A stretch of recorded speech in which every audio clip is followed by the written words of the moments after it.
ಕೊಡಗು ಪತ್ರಿಕಾ ಭವನ ಟ್ರಸ್ಟ್ನ 24ನೇ ವಾರ್ಷಿಕೋತ್ಸವ ಪ್ರಯುಕ್ತ ಭಾನುವಾರದಂದು ಪತ್ರಿಕಾ ಭವನದಲ್ಲಿ ಆಯೋಜಿತ ಒಳಾಂಗಣ ಕ್ರೀಡಾಕೂಟವನ್ನು ಹಿರಿಯ ಕಬಡ್ಡಿ ಆಟಗಾರ ಜಿಸಿ ಕೃಷ್ಣ ಅವರು ಟಿಟಿ ಆಡೋ ಮೂಲಕ ಉದ್ಘಾಟಿಸಿ ಕ್ರೀಡಾಪಟುಗಳಿಗೆ ಶುಭ ಕೋರಿದರು.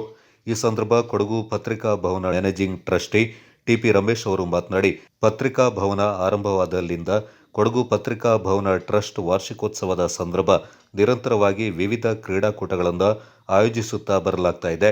ವಿವಿಧ ಕ್ರೀಡಾಕೂಟಗಳಿಗೆ ಅನೇಕ ಪತ್ರಕರ್ತರು ಹೆಸರುಗಳನ್ನು ನೋಂದಾಯಿಸಿಕೊಂಡಿದ್ದು, ಸಮಯಕ್ಕೆ ಸರಿಯಾಗಿ ಕ್ರೀಡಾಪಟುಗಳು ಆಗಮಿಸುವುದನ್ನು ಅಭ್ಯಾಸ ಮಾಡಿಕೊಳ್ಳಬೇಕೆಂದು ಹೇಳಿದರು. ಕೊಡಗು ಪತ್ರಕರ್ತರ ಸಂಘದ ಕ್ಷೇಮಾಭಿವೃದ್ಧಿ ಸಂಘದ ಅಧ್ಯಕ್ಷ ಜಿವಿ ರವಿಕುಮಾರ್ ಅವರು ಮಾತನಾಡಿ, ಕೊಡಗು ಪತ್ರಿಕಾ ಭವನ ಟ್ರಸ್ಟ್ ವರ್ಷಂಪ್ರತಿ ತನ್ನ ವಾರ್ಷಿಕೋತ್ಸವ ಸಂದರ್ಭ ಪತ್ರಕರ್ತರಿಗೆ ಮತ್ತು ಪತ್ರಕರ್ತರ ಕುಟುಂಬದವರಿಗೆ ವಿವಿಧ ಒಳಾಂಗಣ ಕ್ರೀಡಾಕೂಟವನ್ನು ಆಯೋಜನೆ ಮಾಡ್ತಾ ಇರುವುದು ಶ್ಲಾಘನೀಯವೆಂದರು.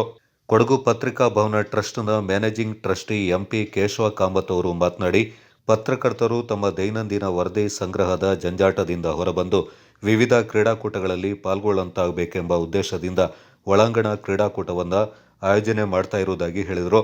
ಕ್ರೀಡಾಕೂಟದಲ್ಲಿ ಕೊಡಗು ಪತ್ರಿಕಾ ಭವನ ಟ್ರಸ್ಟ್ನ ಟ್ರಸ್ಟಿಗಳು, ಕೊಡಗು ಪತ್ರಕರ್ತರ ಸಂಘದ ಪದಾಧಿಕಾರಿಗಳು ಮತ್ತು ಸದಸ್ಯರು ಪಾಲ್ಗೊಂಡಿದ್ದರು.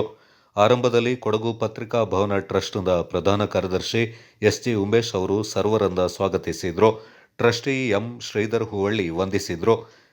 ಕ್ರೀಡಾ ವಿಜೇತರು ಟೇಬಲ್ ಟೆನ್ನಿಸ್ ಸಿಂಗಲ್ಸ್ ಉಮೇಶ್ ಪ್ರಥಮ, ರಾಜೇಶ್ ದ್ವಿತೀಯ, ಟಿಪಿ ರಮೇಶ್ ತೃತೀಯ, table tennis doubles Rajesh Hanif ಜೋಡಿ ಪ್ರಥಮ, ಟಿಪಿ ರಮೇಶ್ ವಿನೋದ್ ಮೂಡಗದ್ದೆ ದ್ವಿತೀಯ, ಟಿಕೆ ಸಂತೋಷ್ ಉಮೇಶ್ ತೃತೀಯ, ಕೇರಂ ಸಿಂಗಲ್ಸ್ ನಾಸೀರ್ ಪ್ರಥಮ, ರಾಜೇಶ್ ದ್ವಿತೀಯ, carrom doubles TP Ramesh Hanif ಪ್ರಥಮ, ನಾಸೀರ್ ರಂಜಿತ್ ಕವಲಪಾರ ದ್ವಿತೀಯ, ಚೆಸ್ ಡಿಪಿ ಲೋಕೇಶ್ ಪ್ರಥಮ, ವಿನೋದ್ ಮೂಡಗದ್ದೆ ದ್ವಿತೀಯ, ಮಕ್ಕಳ ವಿಭಾಗ ಟೇಬಲ್ ಟೆನ್ನಿಸ್ ವಿಶ್ವಾಸ್ ವೆಂಕಟ್ ಪ್ರಥಮ, ಧನುಷ್ ದ್ವಿತೀಯ, ಕೇರಂ ಋತಿಕ್ ಶಾ ಪ್ರಥಮ, ವಿಶ್ವಾಸ್ ವೆಂಕಟ್ ದ್ವಿತೀಯ, ಚೆಸ್ ವಿಶ್ವಾಸ್ ವೆಂಕಟ್ ಪ್ರಥಮ, ಮೋಕ್ಷದಾಯಿನಿ ದ್ವಿತೀಯ, ಸಮಾಧಾನಕರ ಬಹುಮಾನ ತರುಣ್ ಬಜೆಕೋಡಿ, ಭುವಿತ್ ಹಾಗೂ ವಿದ್ವತ್ ಇವರು ಪಡ್ಕೊಂಡ್ರು.